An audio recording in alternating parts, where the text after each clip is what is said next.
Games,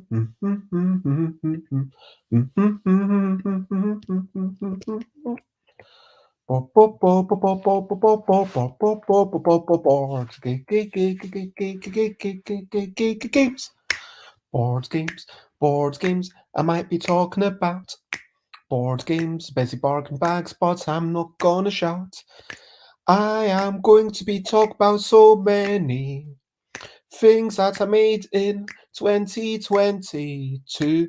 Games that I hope that are enjoyed by you, or might be enjoyed by you soon. Maybe I made so many games that I'm going to struggle to sing all their names. A game about quickly grabbing creatures that are totally different and counting your beetroots. A game about drawing creatures, complementing the drawings and complementing the compliments. A game about quickly matching words to pictures, but never words to words or pictures to pictures. A game about counting cats, shapes, and colors that keeps getting trickier.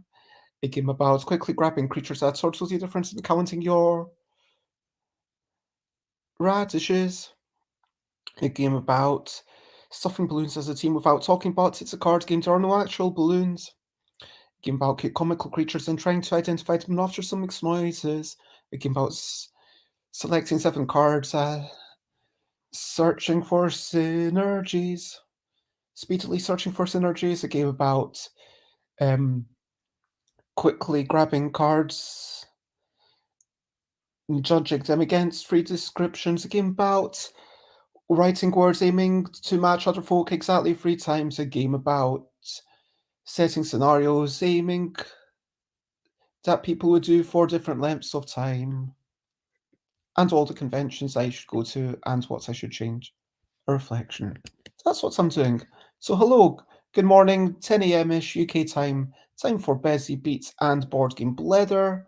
And as I said, I am talking about 2022. I made a lot of games. I mean, I think I made 7 totally different new games and 10 if you count in a game about quickly grabbing creatures that are totally different and counting your beetroots, a game about quickly grabbing creatures that are totally different and counting your radishes, and a game about cute comical creatures and trying to identify them after some mixed noises. But yeah, let's chat about all the things and let's have a bit of a reflection. First of all, as always, recent highlights, living life and seeing the sights, recent highlights, playing games and other delights, recent highlights. What have you been up to? What were you up to yesterday? What was I up to yesterday? I got outside, had a wee walk. Walked outside, I said Happy New Year 10 times. I was counting how many times people would say it back, like, gave me a little bit of a giggle, and I heard it back 10 times. 3 times that I said it, I didn't hear it back from anybody, but 3 times that I said it, I heard it back from 2 people, so it kind of balanced out. Was walking along, went to, did some basic laundry, got my stuff all hung up there, planning to go out tomorrow to Glasgow, see how I feel. I did a bit of solo playtesting. I played a couple of games of Dwindle on epic mode. I'm really enjoying that. I mean, it's just, there's zero pressure. I'm always going to win. It's just a case of how quickly. And it's a success. I mean, even if it wouldn't take me like 30 words to do it, but if it did, that's still a success. And so it's like, yeah, I'm going to try and work out how I feel it is, what is good, what is great, and make that decision myself. That's pretty much what I got up to. Also, watching a bit of The Good Place and playing some Board Game Arena. Did that for a few hours yesterday. It was a long stream. You can check it out if you want. Brilliant thing. It's a little thing, which is brilliant. I'm going to say that in line with what I'm saying today, the brilliant thing is when I've made something and then people are actually able to take it away with them. Like when people are actually able to maybe pay a fiver or a tenner or whatever and take it away. And it's all started really in um, summer, autumn 2021 when I had a demo version of a game about quickly grabbing creatures that are totally different and counting your beetroots. And it was at a market. It was at a marketplace where people didn't really know games that well and were trying to introduce them to the world of games and other good things. And I was playtesting. I was playtesting a few different ideas. I was playtesting that. I was playtesting the game formerly known as Plus, which has now been re-implemented as a game about quickly grabbing, a game about counting cats, shapes, and colors that keeps getting trickier. And people were liking it and saying, "Hey, that's cool. How can I get a copy?" And I couldn't give them a copy, and that was kind of sad. And it made me realize, well, this printing a few copies of a Bezzy Bargain Bag and selling it for a fiver. I mean, a fiver's cheap enough that if I'm halfway confident that, hey, this is a good game that people will want to be able to buy, and people are already enjoying enough that if I take to a convention, people are going to want to buy it. Don't just take one copy and playtest it and then confirm to myself for the next one. No, just take it, print it, and see how it works.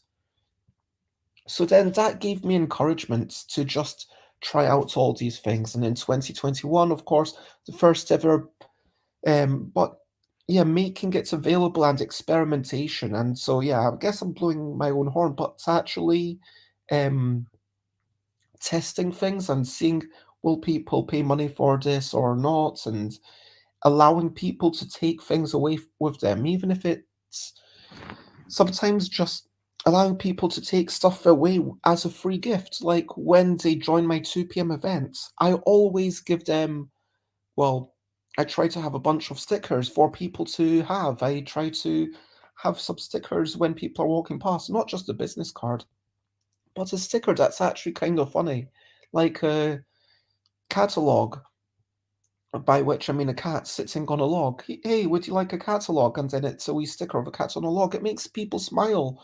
Or hey, do you like wee whimsical creatures? And then or cute comical creatures, and then you give them like a sticker. Oh, that's quite cute. It looks like a sticker that I would actually use. It's not just a big stuff by Bez on a sticker or Bez is brilliant on a sticker. No, because that's not something that you would want to have on the back of your phone or on your notebook or whatever, but some cute cats, maybe. Some, cute comical creature, maybe. Some radish creature, maybe. A thing that says you are brilliant, yeah, maybe. I mean, that's the kind of thing that a lot of people want to be reminded of. So having something that someone can take away is a brilliant thing. Anyway, as always, feel free to comment, ask questions, fun, like, follow. And I guess I'm going to go through the games one by one. So as I said, 2021 started a whole trend. I made a game about wee whimsical creatures and tried to identify them after some mixed noises.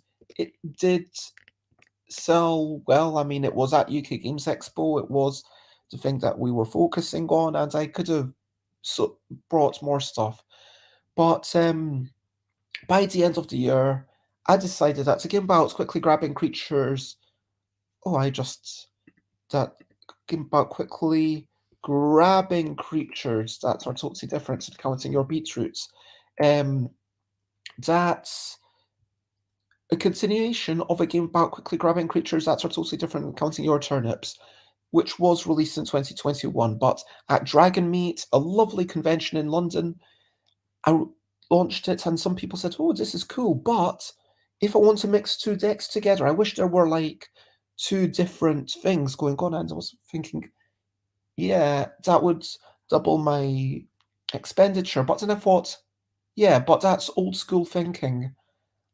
I'm not really getting any margin on this anyway. Like, once I go above 100, it's pretty much a wash with the print-on-demand system that I'm currently using.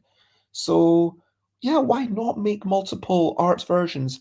So then based on that, I did a whole new version with beetroots, black and white edition, and then colored it in for a red edition that was scanned separately and printed totally separately. So now I only did the art once, and there were two different versions, the red edition and the black and white edition of a game about grabbing creatures that are totally different and counting your beetroots. And this was just to allow people to mix them together. And I launched it at the Friendly Board Gamer Con.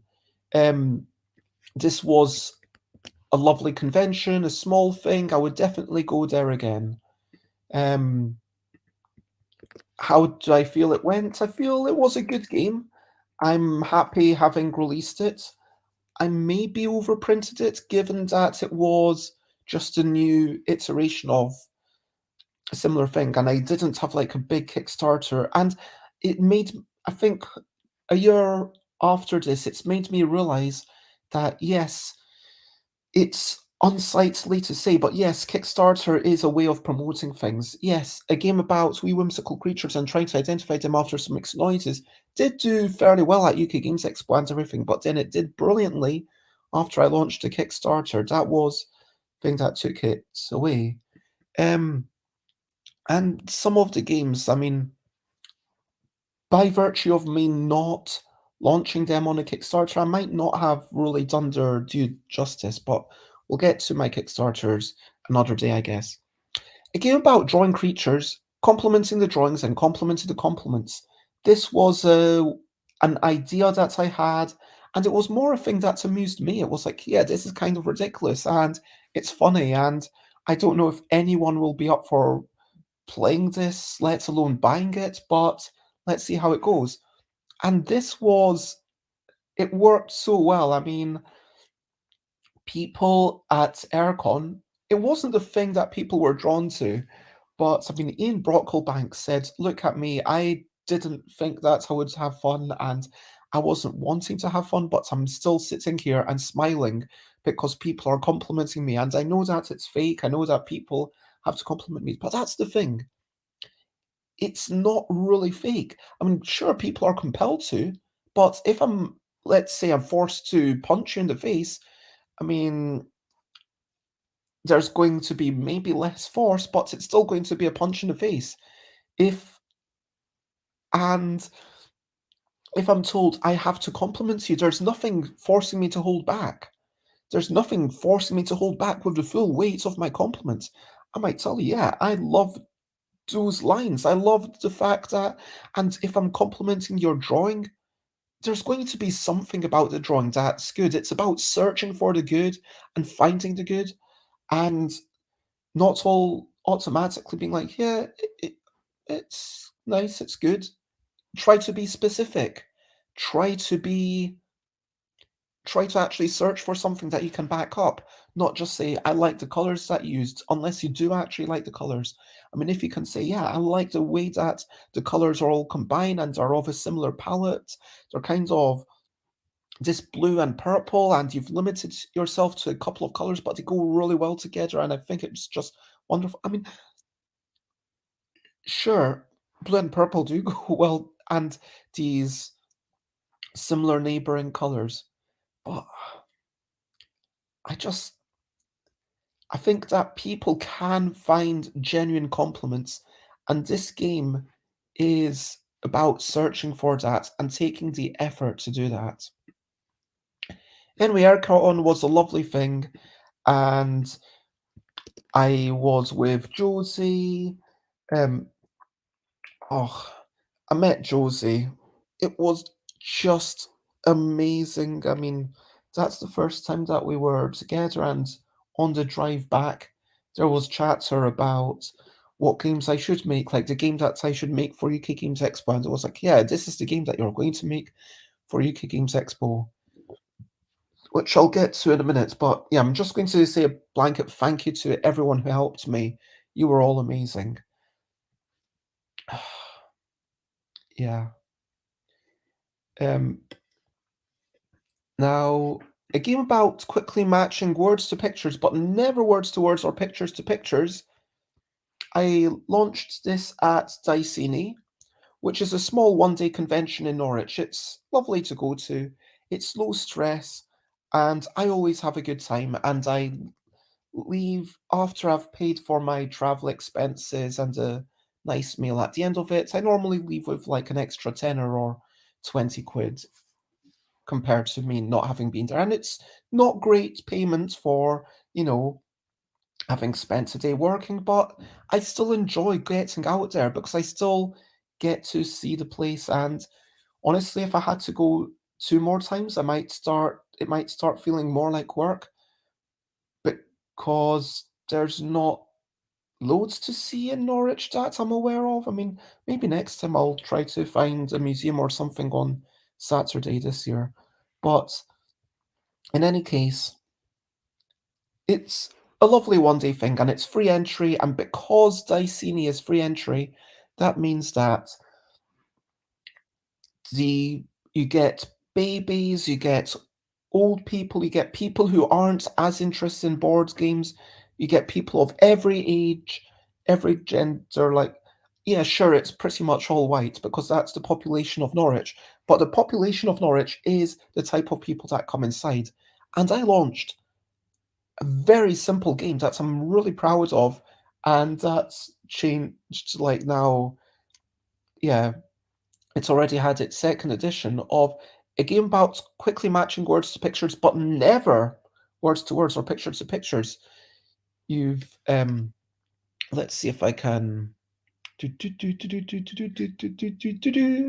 quickly grab game about quickly matching words to pictures, but never words to words or pictures to pictures.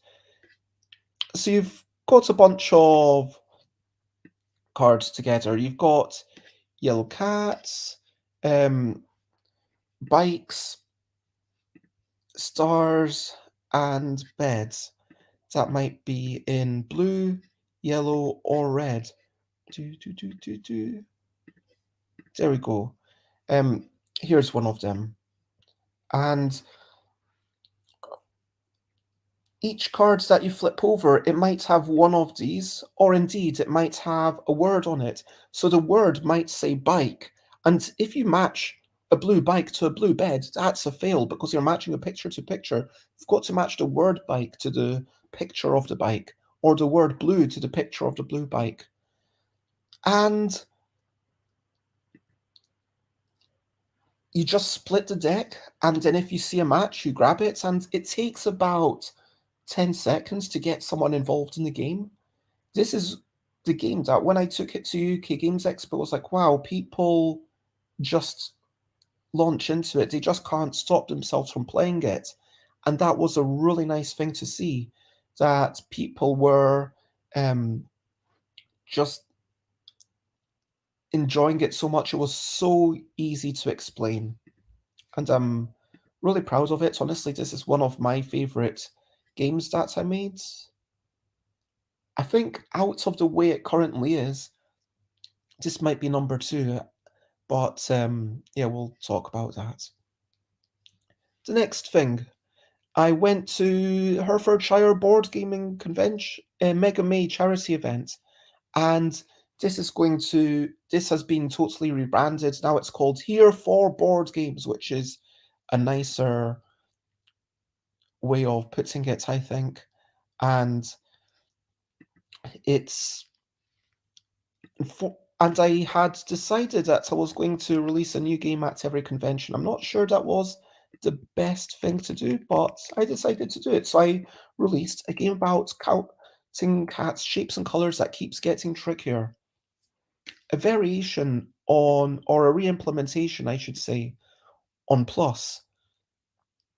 In this one, every card gives you do, do, do, do. Oh, yeah, I don't have any great pictures of this online. In this one, when you see a squiggle, count all the things of that color.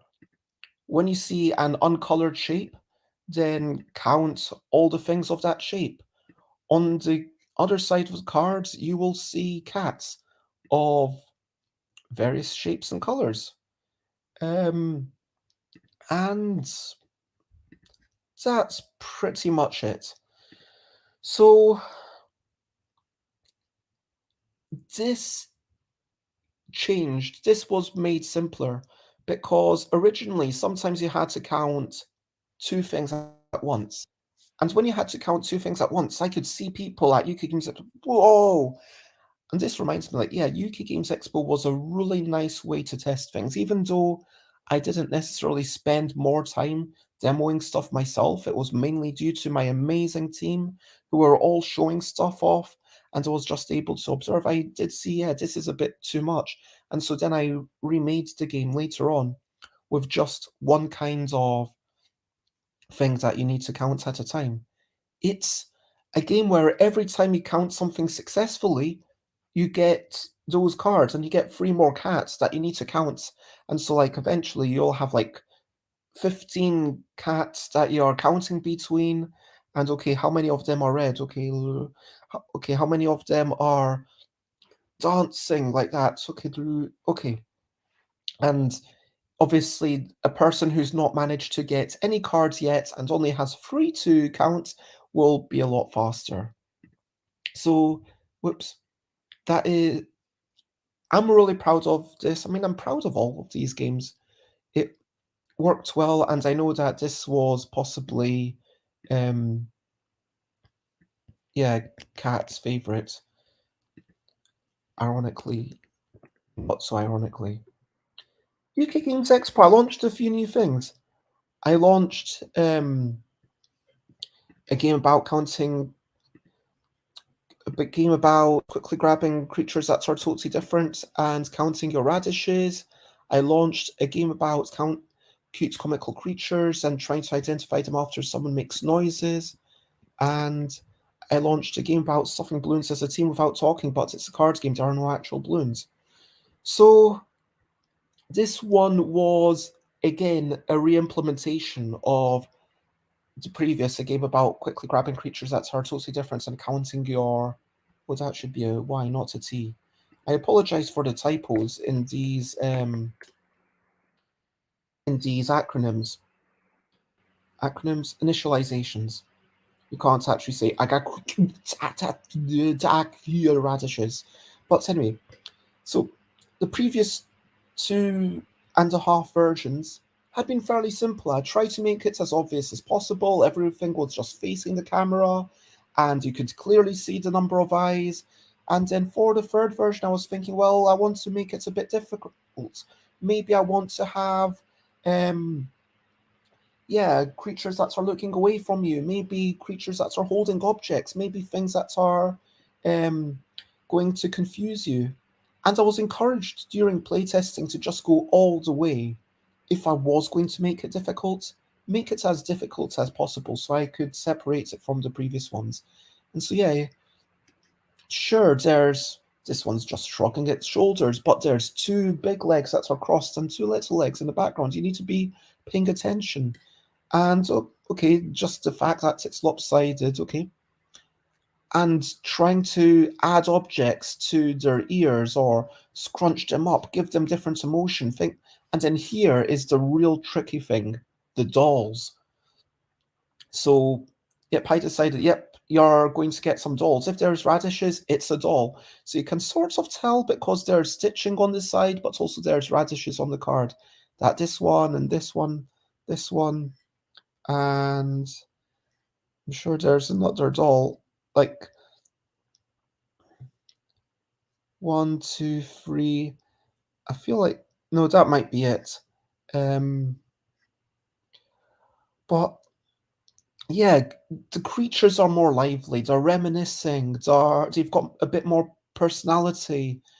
They're I love t-shirts. Doing a handstand, which is the one that really confused a lot of people. Having little drawings of drawings. Having the IOU 6 radishes. And the radishes, yeah, that's spicy. I mean, and this is obviously radishes, but it's combined in a way that you might think, like, if you close your eyes, it kind of looks humanoid. And what's with these peppers randomly in there? I mean, it's a radish card, but there's peppers. What's going on? And then there's these two peppers. That's just because someone asked me to, well, they sponsored a creature, and that's what I gave them. Yeah, I'm really proud of what I did here, and I would like to be playing this more. It is for a very small audience. It's for people who already know the game and want to step up the difficulty and want to be visually confused. And there was a surprising number of people who were like, yeah, I'm really excited by this. But yeah, it's never going to be as big a seller as the first 2.5. And I kind of made sure of it because at UK Games Expo, someone was like, can I get to go with that? Oh, not until you play the original version. Not until you've shown that you can do it. You've got to kind of level up first. Because otherwise, I mean, you are going to pick that up. We have to tell you. Don't be confused by this. And it's not only the moment when you pick it up, it's also when you scan the table. And it's a little harder to see what's going on. That's really the confusing part. And yeah, there were other games at the same convention. I mean, it was UK Games Expo. Of course, I'm going to have multiple games. So there was a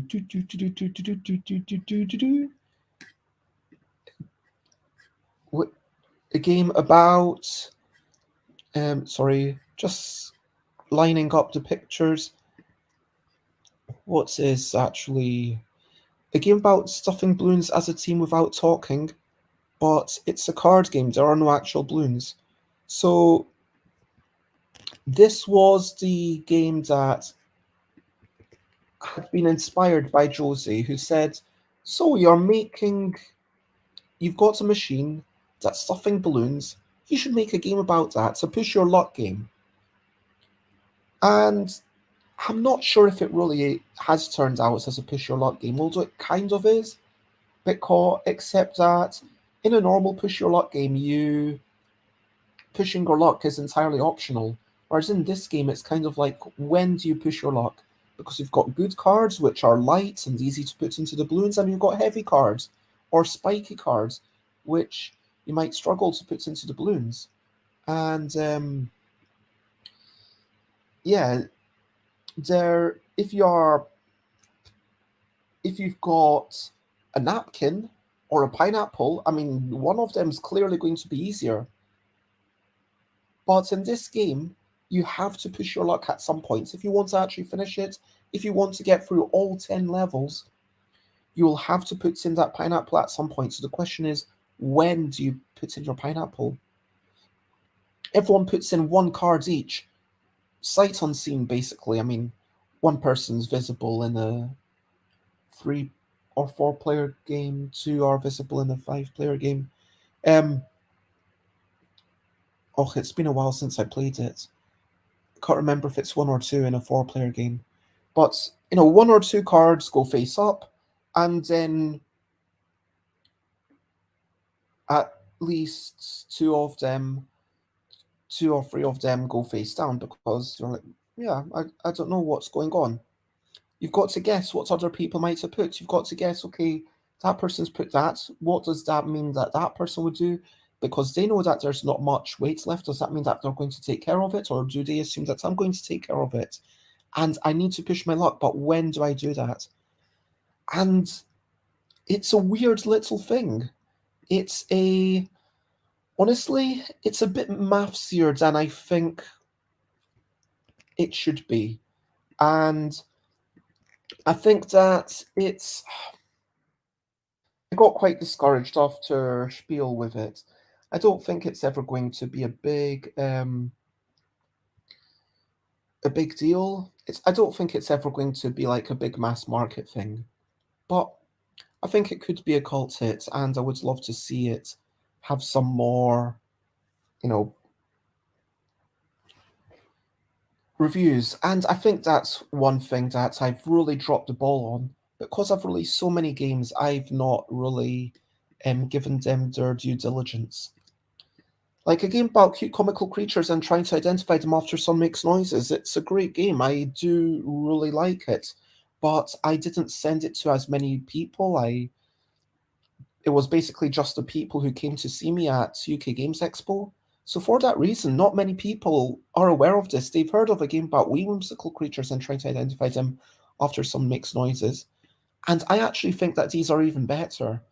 Because I honestly feel like these creatures, when you look at them, the original, they were all basically shouting, going, ah! Whereas this one, they've got this, it goes, hey, hey, hey, maybe it's, hee, ah.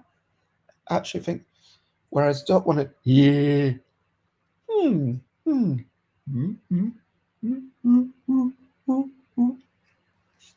And like teeth grinding together, which one of your teeth is visible, the type of mouth shape you're making, some more emotion going on, because maybe you're happy, maybe you're angry, maybe you're just walking along, maybe you're content and might be humming a little tune.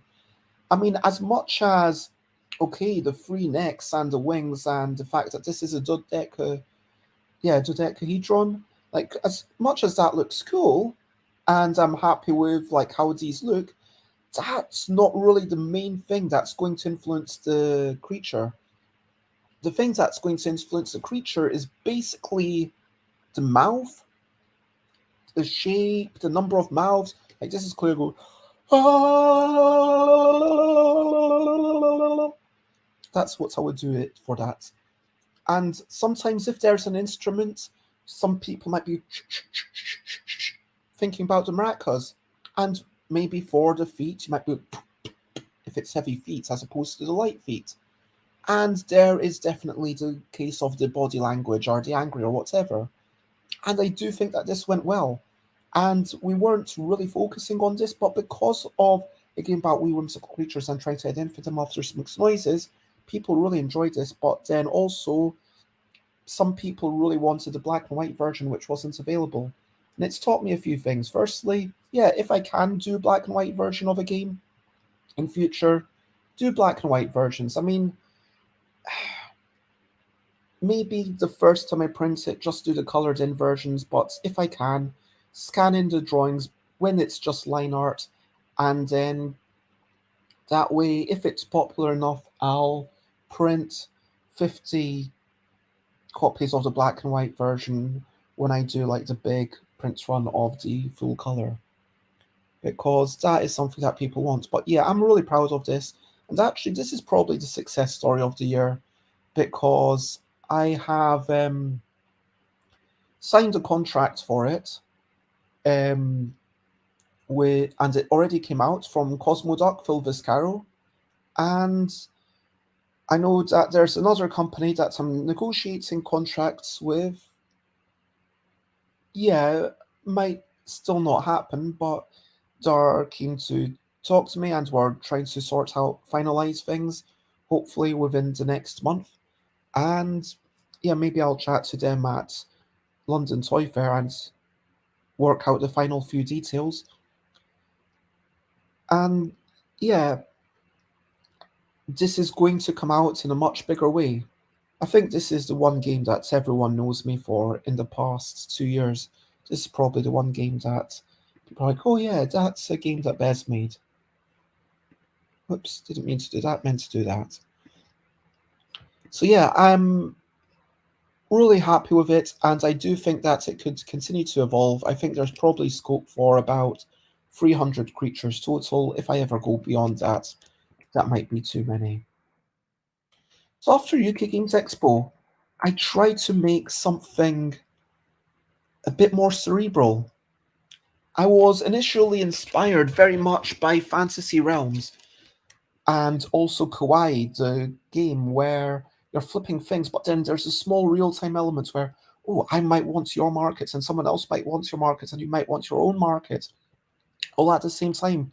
And we've got these love hearts resources, and you're only able to grab 2 times unless someone grabs your thing, and then they give you a love heart, which means that once you're spreading the love around and then love comes back to you, then you can grab more ice cream. Anyway, so my own game, I was thinking, okay, I'm going to make a drafting game. I'm going to make something quite complex with sentences that tell you to score points for all of the creatures or all of the nature, or score points for everything of this value or that value. And at a certain point, someone in a playtest said, this is nice, but I feel like the combos should be even more. It feels like, I mean, you've got some cards that are worth 3, and sometimes it's just worth taking them, even if they don't combo. Doesn't seem to be like the raison d'etre of the game. It seems like it should be all about the combos. Hello, Timmy. I hope you're generally well today. And I think they were completely correct. It was meant to be about the synergies, but it wasn't. So what I did is I tried a version where I took all the numbers out. So nothing had inherent value. Well, almost nothing. I had, I think, like about 4 cards that gave you points straight up, but they also forced you to discard things, like the Hermit, forcing you to discard all the other creatures, so-called Progress, forcing you to discard nature, and the Bezzy Basher and Marie Kondo, who force you to discard items. I mean, Marie Kondo lets you keep one of them, so Marie Kondo's actually not too bad, but you still got to, it's still something to watch out for.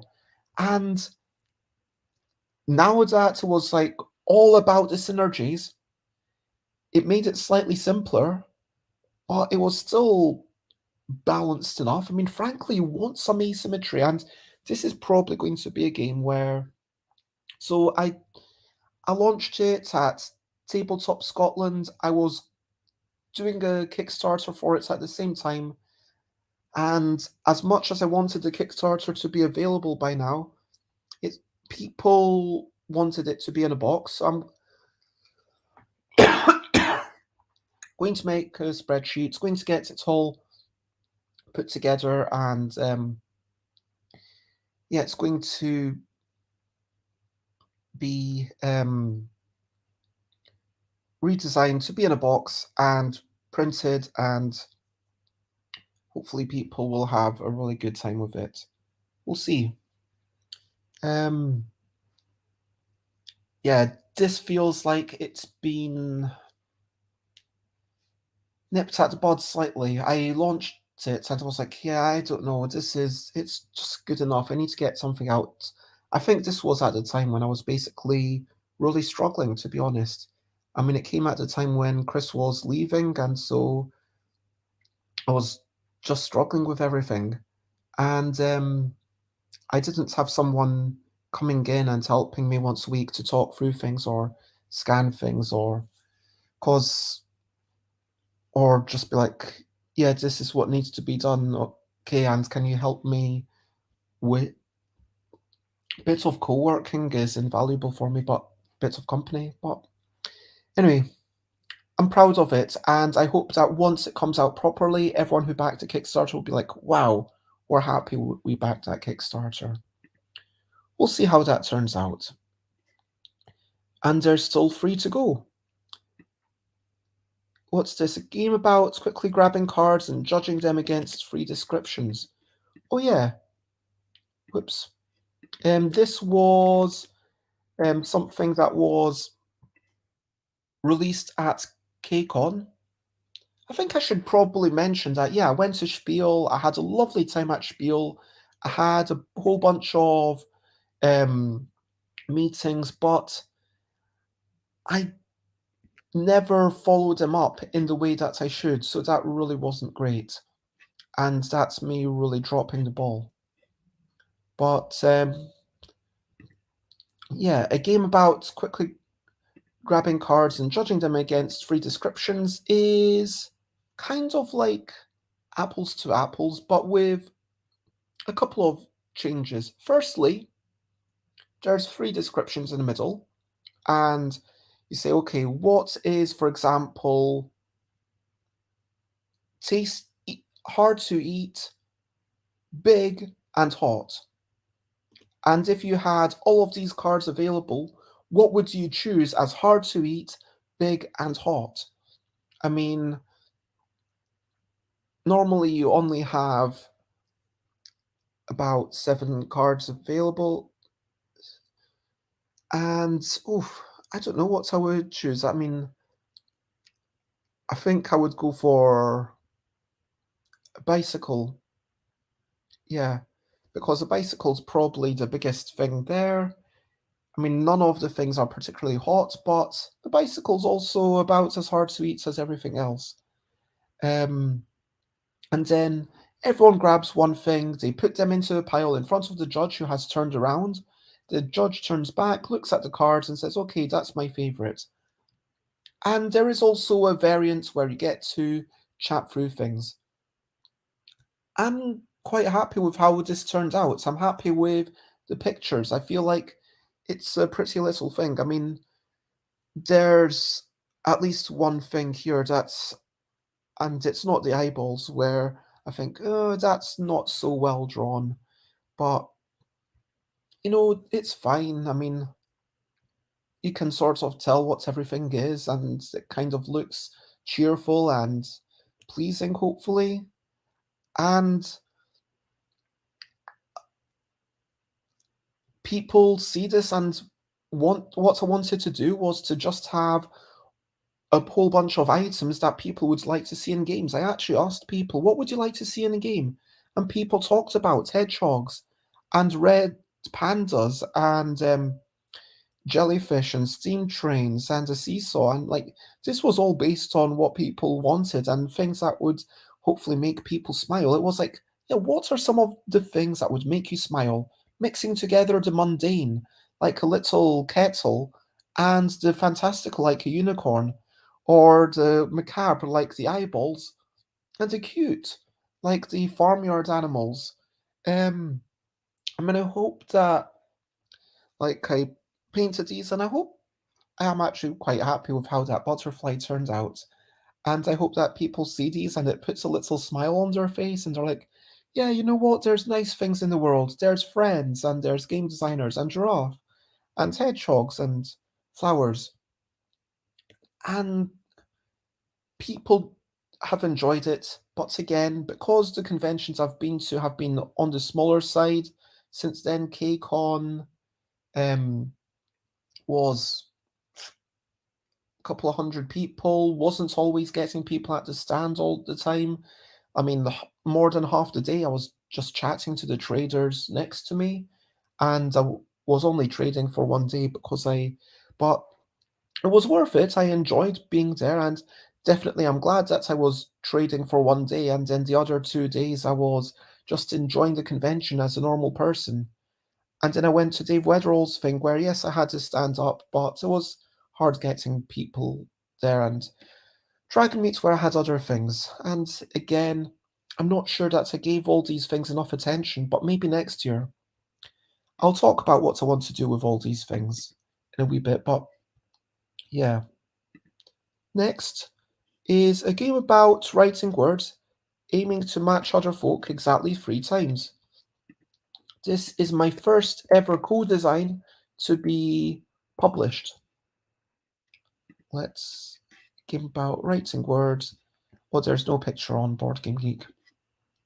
Let's see if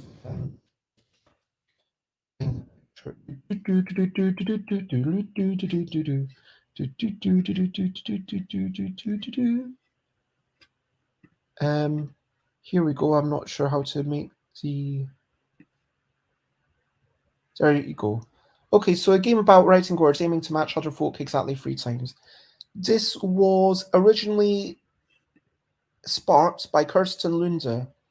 Kirsten Lunde, amazing person. I'm so happy to have them as a co-designer. And it was submitted as a game for the L deck. Oops, meant to do that thing.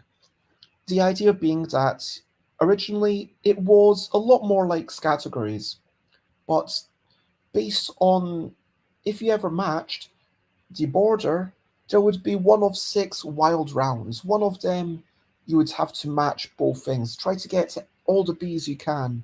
So you're matching a category, which originally one person would come up with, and two letters, which originally was for the L deck, which might not be really that well balanced. But the category would be down to people coming up with it. But similarly to categorical, it's a big challenge to come up with these categories, and that's why people buy games. That's why people don't just make their own version of Telestrations when they could. That's why people don't just do their own version of Time's Up or whatever, even though it's a public domain game and you absolutely could, because people want to not have the responsibility of coming up with interesting material. But stepping back a step, the thing that changed was that I said, okay, this one thing is interesting. Having to do exactly 3 times, and originally it was all about getting unique stuff, but then a few months later, I was looking at other games. Oh yeah, you can match rather than try to get unique, and that's made it work so much better. Because especially when you're trying to get to a large number, when you're trying to get enough by matching with other people, that shows that even if something to do with hot sauce, sure, if I say Tabasco, that's clearly correct. But if I say chilies, is that to do with hot sauce or not really? Is chilies separate from chili? Let's just say you need to have a perfect match and leave it at that. So if you really want to match both of them, then write both of them. Remember to write both of the conjugations. And that and if I write hot sauce, well, hot sauce makes me think of the spokesperson for hot sauce and makes me think of advertising. That's what hot sauce makes me think of. If I say hot sauce, is to do with something to do with hot sauce is advertising, and someone else says it, then that legitimizes it. So it made it a more enjoyable game. It made it more social. It made it more less something that you would argue of, oh, are you playing within the scope of the rules? And the rules kind of enforce themselves. The rules force you to play within the spirits of themselves. And that's the way that I like my games, to force you to be in the spirit, and they can't be destroyed by someone being an umpty. Yeah. So, yeah, we came up with, I want to say, like 100, more than 100 categories, and we kept the best, like 198, whatever number it is. We matched them. I had the idea of kind of trying to do a bit of rhyming, like the hot sauce, the best boss, pubs or bars, planets like Mars, things in schools, useful tools, in the park or in the dark, things on the fritz or fancy pirates. And then Kirsten said, oh yeah, how about also doing some alliterations like dolls or dolphins, which I quite like because it's not only alliterative with the first letter, but the entire first syllable. I think that makes it strong. Sure, if I was to redo this, there might be small tweaks in those things, but I'm really proud of it, and I'm hoping that people have a lot of fun with this as time goes on. And finally, the thing that I want to talk about, the last Bezzy Bargain Bag that I made is a game about setting scenarios that people would do for different lengths of time. So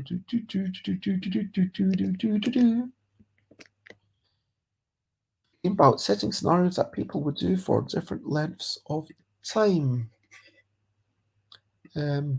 Why can't I find this?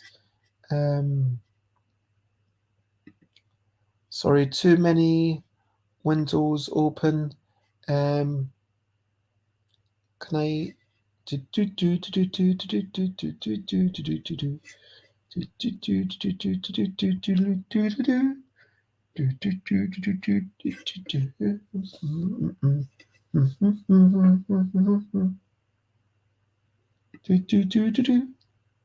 There we go. So in this game, as you can see from the title sheet, I was feeling a bit bleh. And I didn't draw a title sheet. In fact, I didn't do any art for this. I didn't do any illustrations. It was just game designed by me, graphic designed by Jack Briggs Miller, who did the backgrounds, who did, yeah, the fonts. And what this game is you've got 4 different elements to each card. You've got a orange bit like play card games with, a yellow bit like an eternally enraged bull, and then a green bit that modifies the person, and a blue bit which is a kind of bonus thing. So you combine them into a sentence. So it might be play card games with an eternally enraged bull who's omnipresent, and you get a robot's arm. And how long would you be willing to do that for? How long would you be willing to work on a card game suggested by a cheerful shopkeeper with an extra chaotic streak and everything is in slow motion? Well, I mean, depends why I'm doing it. Am I doing it for the fun of it? Am I doing it for a tasty meal? Am I doing it for all the money I want? Or am I doing it for to avoid death? And so someone sets the scenario and gives you your motive, and then everyone else votes never know, weeks or a few months, no, never know, seconds or minutes, hours or days, weeks or a few months, years and years, or always forever. And this was all inspired by a song. Um, you might be able to tell the song by never know, seconds or minutes, hours or days, weeks or a few months, years and years, always forever. It's based on the song. Like, if you don't know that rhythm, do do do do do do, I love you always, forever, near and far, closer together. We something there. But I listen to this so many times. Sometimes I go through phases of listening to just one song, maybe performed by lots of different people. Just thinking, you know what? Why would you love someone always forever? I mean, that's a big obligation. Would you? I mean, how can you say that? And what would you do always forever? How long would you do things for? And like, these are some weird scenarios, like when they're talking about being in a heavenly mist, and some of the things that the lyrics came into the game, like, it might be a strange, timeless dream. And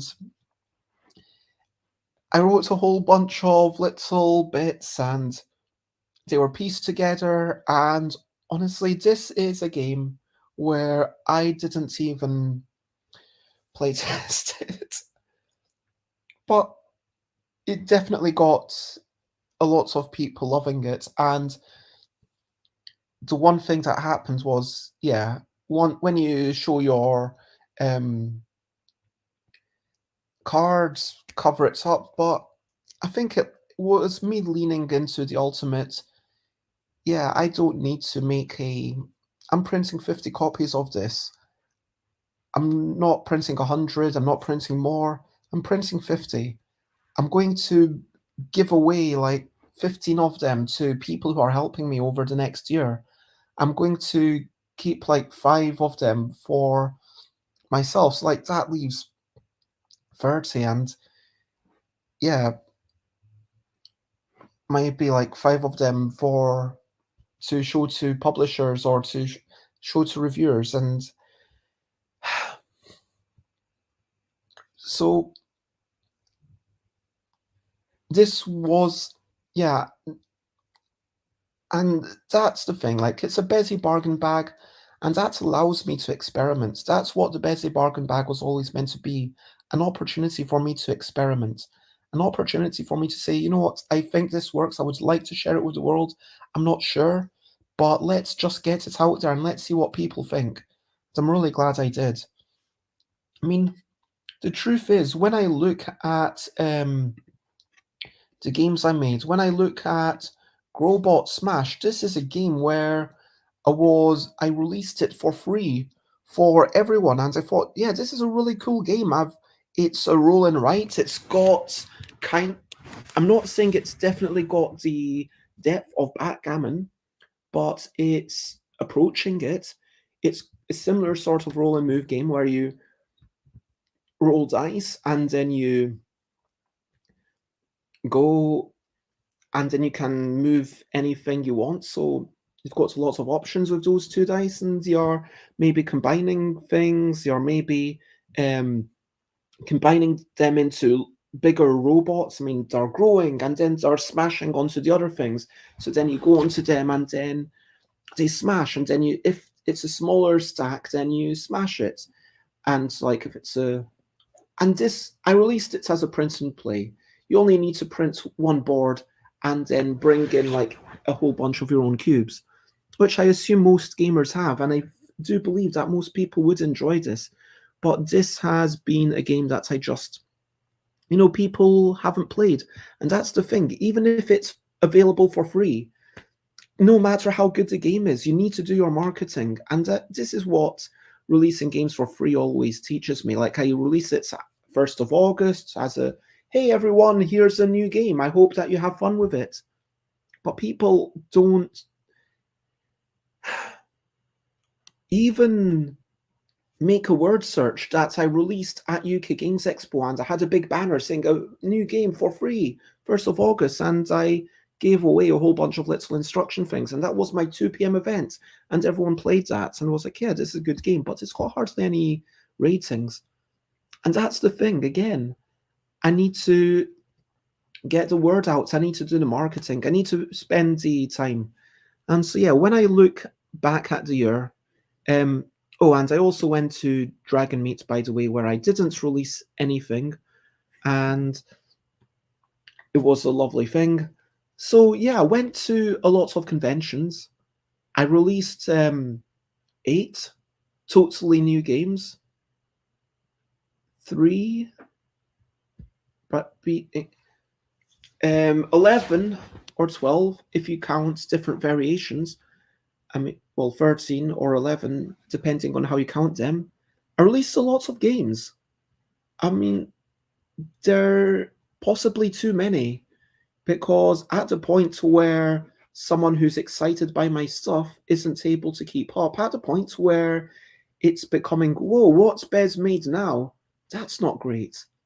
And the whole thing, the objective that I set out myself at the start of the year, to make a new game every convention, that wasn't the great thing. Yeah, I agree with you, Timmy. Marketing is really the hard part. I mean, not that making a game that people enjoy isn't hard, and I believe that people are enjoying all the games that I released, but then it's not enough to just go to a convention and show it off and get people enjoying it and get people buying it. It's about building up that buzz and sharing it with reviewers and having that discipline to say, okay, this is what. And I do think that there was no way, frankly, that I benefited from releasing a new game at a Gamers Gaming Getaway. That's a tiny convention. I probably had, I want to say, 7, maybe 21 people play my stuff over the weekend. They enjoyed it, sure. But I think all of them, except for Dave, had never seen me before. So I really didn't need to have anything new. And I could have showed them all the old stuff. And for a lot of people, that was what I was doing. I was showing them the older stuff. And I could have just done that. I mean, where I should be releasing new stuff is where there's a throughput of people. At UK Games Expo, a really big convention, where I know that there's going to be hundreds of people playing my things. And if they like the things, then they'll tell other people. I mean, I had people at UK Games Expo on the Saturday say, oh, I played this game of yours on the Friday and I really want to buy it because someone else has bought it. And that's what they're there for. There's like 20,000 people there. So selling 100 copies of something isn't, it's challenging, but it's not the most unreasonable thing, even if I've got like a whole bunch of different games. Yeah, I can sell a good chunk of each one. And I think that if I were to say, okay, this is the brand new thing for UK Games Expo, this is when I release games. I release games at UK Games Expo. I'm not going to release games anytime else. And get them ready for May. I'll take them to Here for Gaming convention because that's a small, tiny thing, and I'm not going to count that as a brand new convention. So I'll still go to UK Games Expo with my. I've got. I mean, how many things did I have this year?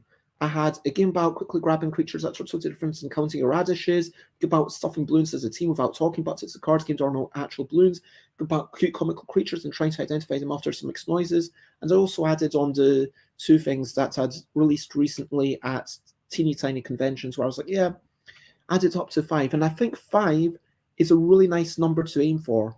5 new releases. It's a lot, yes. But I mean, I've shown that I can have 11 or 13, depending on how you count. And so 5 new releases, well, that might mean categorical drawn together and new editions of 3 different games, and get myself some tables in the preview area, have some copies available for reviewers, say, yeah, this is the new thing, and this is going to be the one time when I release games, and please review these things. Okay, everyone, I'm going to keep hyping these things up. And then, because frankly, doing that in a cycle, 8 times over the year, it's too much. Whereas having a big, okay, I've made a bunch of games. Now I'm going to release a bunch of games and I'm going to hype a bunch of games. It makes it marginally easier. That's basically what I'm saying. That's how I'm going to change going forwards. I think that Bezzy Bargain Bags are a really strong thing to keep doing. I think that in future I would try and release, maybe 3 or 4, and I might, have like one Kickstarter a year where it's like, hey, here's the new Bezzy Bargain Bags. It's 4 new things, and it's like the second edition things where they go into boxes, and it's like, yeah, these have sold out, and now it might be like a year later that the Kickstarters for the second edition or the box edition of these things, because that's what print on demand allows me to do. And having 4 games at once, it will allow me to post them more easily in a single envelope, because when there are little tiny deck boxes, I mean, sure, this is a small game, but I mean, it's not as small as the games I make. I don't have one right beside me. I mean, you know what a deck of cards looks like.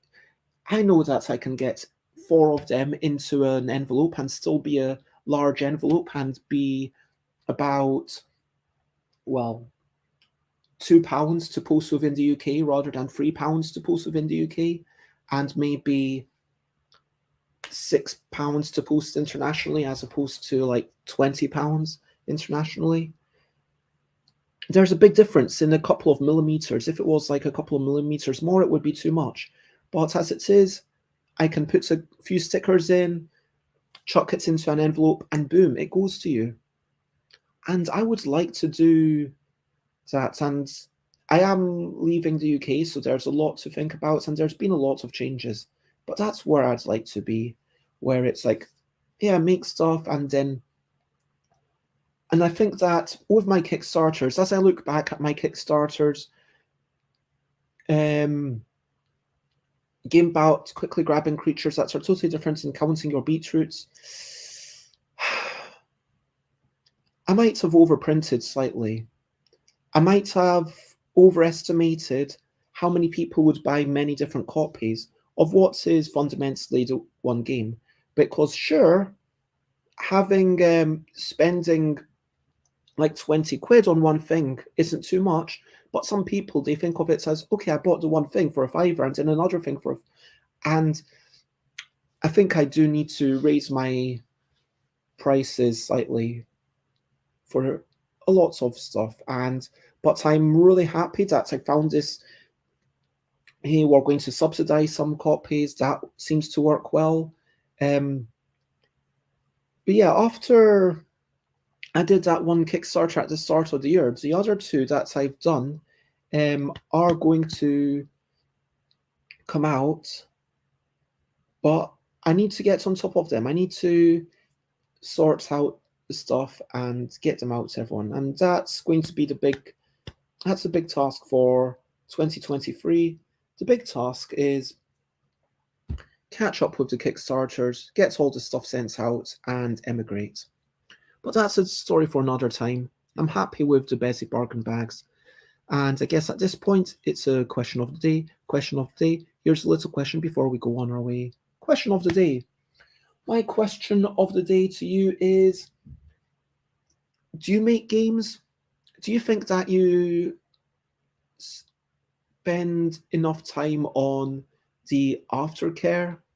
Do you think that most people spend enough time on the aftercare? Should we be spending more time as the games industry? I know like the video games and LARPs and everything is slightly different, but yeah, should we be spending more time and energy on the aftercare, on the getting people to learn how to play it, on videos for tutorials, on making sure that it's marketed and hyped afterwards, because it can't just be, okay, day one and then it drops. We need to be after that long tail. If it's a game actually worth making, we need to be invested, not just up to the point of production, I think, but also up to the point of, yeah.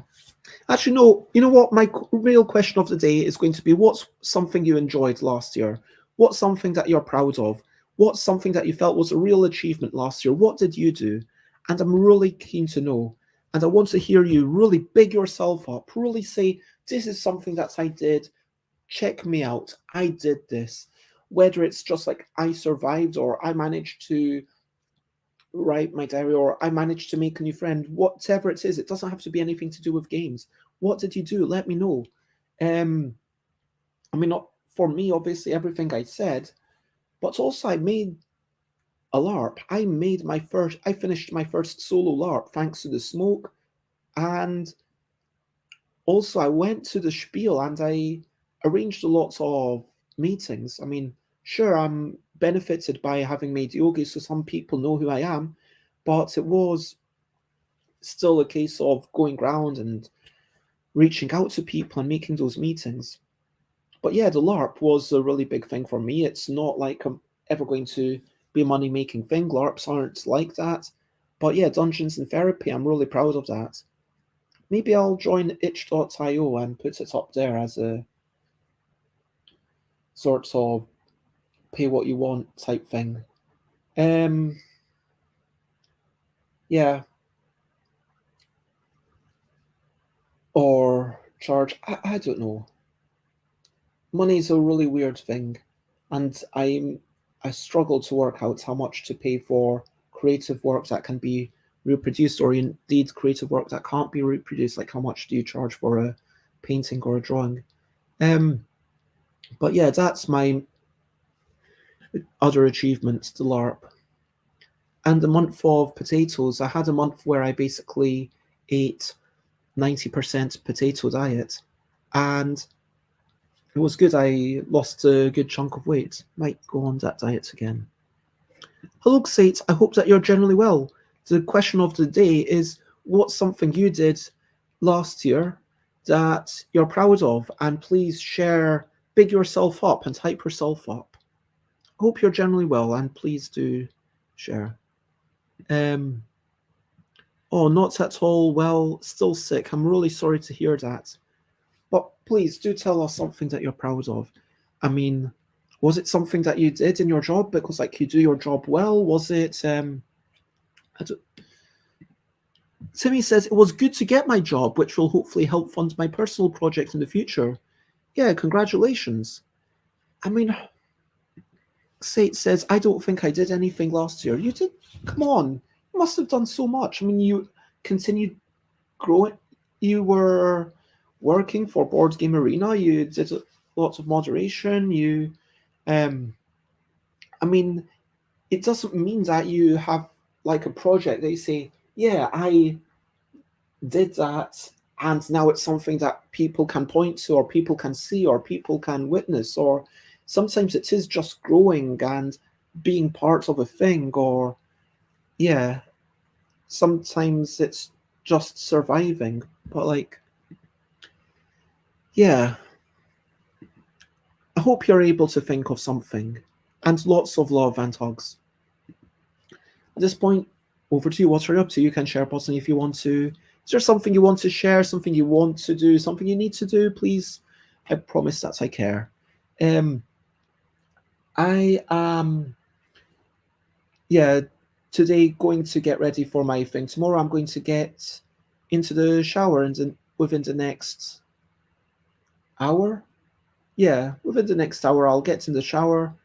I will send a little Hogmanay New Year's present to my neighbours, and yeah, probably go out and just do a bit of walking, clear my head, and then tonight or tomorrow I will be doing the posting, and I need to go to the bank.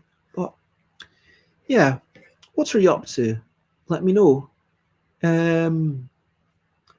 Sates is working. Timmy is gonna go breakfast bagel. I hope you enjoy that. So to recap and wrap up before we finish up. So to recap and wrap up, there's a lot of games that I released. I talked about how the idea of having people take something away is brilliant. Sometimes having like a wee sticker that's not just purely promotional. Sure, it might say stuff by Bez in the corner, but it hopefully makes people smile.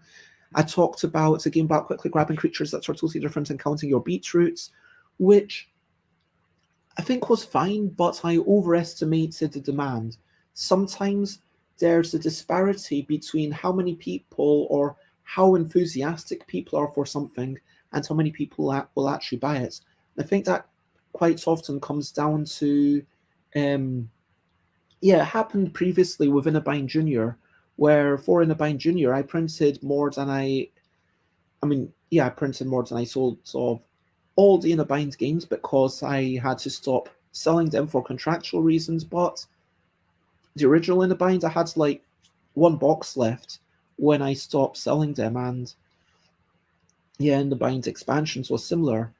But Inabind Junior, I had a few hundred, and it felt like, yeah, I shouldn't have printed so many thousands. I mean, what did I print? 2,000? I think it was 2,000 rather than, I mean, 1,500 would probably have been fine. I mean, like, it's not a big deal. I mean, if you're doing printing at that scale, then 2,000 was a fine number. But yeah, I should really learn at this point that an alternate people aren't as likely to buy the expansion. People aren't necessarily going to be like, oh yeah, even when they can combine it, most people just want to buy the one thing. That's my real lesson. Again, about drawing creatures, complementing the drawings and complementing the complements, I think that this is probably the thing I am proudest of in the whole year that I did. It's really different. I did a second edition of it because it sold out, and I'm hopefully going to do a third edition in the next few months. A game about quickly matching words to pictures, but never words to words or pictures to pictures. Again, I did a first and second edition. The second edition had some very minor changes. It was basically, the first edition was double-sided, so you had to flip it over, whereas the second edition, you just separated it. And once nothing matches and everything's a single card, you know that's the end of the game, which is a nicer end, I think, rather than being like, oh, is it the end or is it not? Let's flip over and see what happens. And so, yeah, this is probably the game that I've got the most, I think that this is probably the likeliest to have big mass market appeal, and it feels really chaotic even when it's only 2 or 3 of you. A game about counting hats, shapes, and colors that keeps getting trickier. It's a solid game. The second edition, again, simplified it, and I think that numeracy is just a little bit interesting than pure matching. Like the idea that, oh, I counted up to 5, but it was actually 4. Ha ha ha. I mean, people do laugh, and it's a kind of embarrassed, oh, that's funny. That, yes, I was under so much stress that I really pushed myself as fast as I can. But yeah, this is all right. Thinking about quickly grabbing creatures that's totally different and counting your radishes, I'm really proud of this for a niche market. But again, like the beetroots, this is only for a super niche market, but they do absolutely love it. Thinking about stuffing balloons as a team without talking, but it's card games, there are no actual balloons. Yeah, when I played it with some people, with some really mass market people after Spiel, they pointed out that it's a little bit more numeracy than some people might like. But I think there's a solid game there that, yeah, it will be a cult thing. It's very different to other stuff while still being a kind of strategic cooperative game. A game about cute comical creatures and trying to identify them after some mixed noises. Yeah, this was just new art, but the art does matter for this game a heck of a lot. And so, yeah, the cute comical creatures are more mindfully drawn than the wee whimsical creatures are because of the mouths, the shapes, and everything. And I'm really happy to have it already in a new format, thanks to Cosmoduck, and to have it in hopefully a new format from another company coming out internationally with it by the end of the year. Thinking about selecting 7 cards, speedily searching for synergies. This, the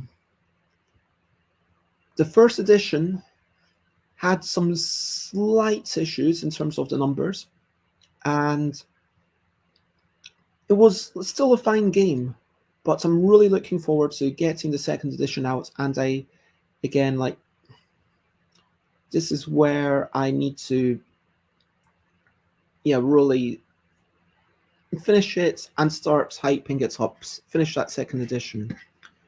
A game about quickly grabbing cards and judging them against free descriptions. People enjoyed it. I started printing 50 at this point. Like, also for Synergies, I printed 50. It's a better number. It allows me to be like, yeah, I'm probably going to sell out of this. I'll take the remainder to UK Games Expo and I'll sell out over the course of that, probably, if I've not sold out before. But yeah, people enjoyed it, and there's always going to be things that I would change between one version to another, but I do think that this is a nice little twist on the judging category of card games, where there's one judge and they decide, okay, which thing best matches. Because yeah, you've got the free descriptions, that's unique, and also the real-time elements, that's unique when matched with the judging stuff. A game about writing words, aiming to match other folk exactly 3 times. From an idea by Kirsten Lunda, it's evolved a lot, and I'm really proud of where we came up with. And I'm going to, be pitching these 3 games to some people, at least one person at London Toy Fair.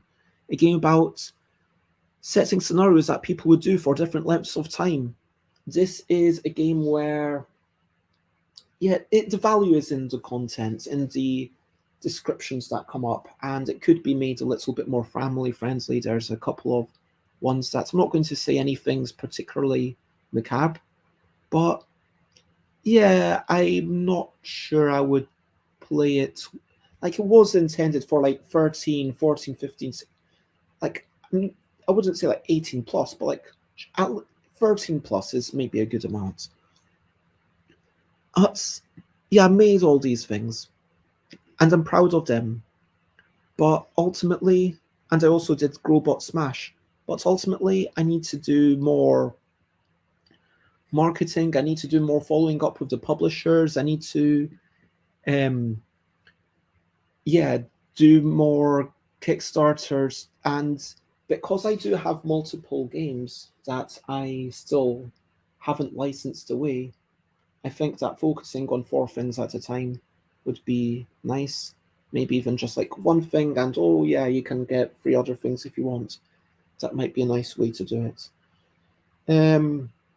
But yeah, I need to start working with, and next year, what I'm going to do, um, work out my relationship with a distributor, so I can hopefully keep making things even after I emigrate.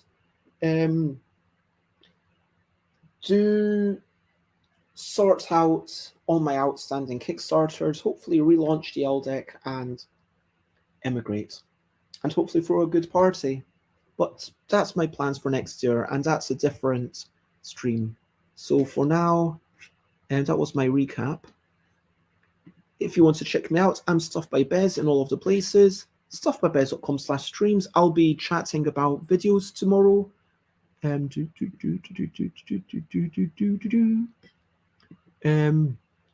Tomorrow we will be talking about board game trailers. Wednesday, chatting with Jessica Medringham. Thursday, no idea. Oh, Saturday, I'm chatting with Matt Holden. That will be fun. And Sunday might be chatting more about the redesign contest or contest in general with Matt Green. So please share, spread the word. Thank you very much, everyone. And for now, the only thing left to say is, of course, as always, bye, bye, bye, bye. This is a goodbye song to do. Bye, bye, bye, bye. Thank you for watching along. Bye, bye, bye, bye. This is the end of the show. Bye, bye, bye, bye. And now it's time to go. Bye, bye, bye, bye. This is a goodbye song. Bye, bye, bye, bye. Thank you for watching along. Bye, bye, bye, bye. This is the end of the show. Bye, bye, bye, bye. And now it's time to go. Bye-bye, everyone. Have a lovely day. Bye-bye, bye-bye.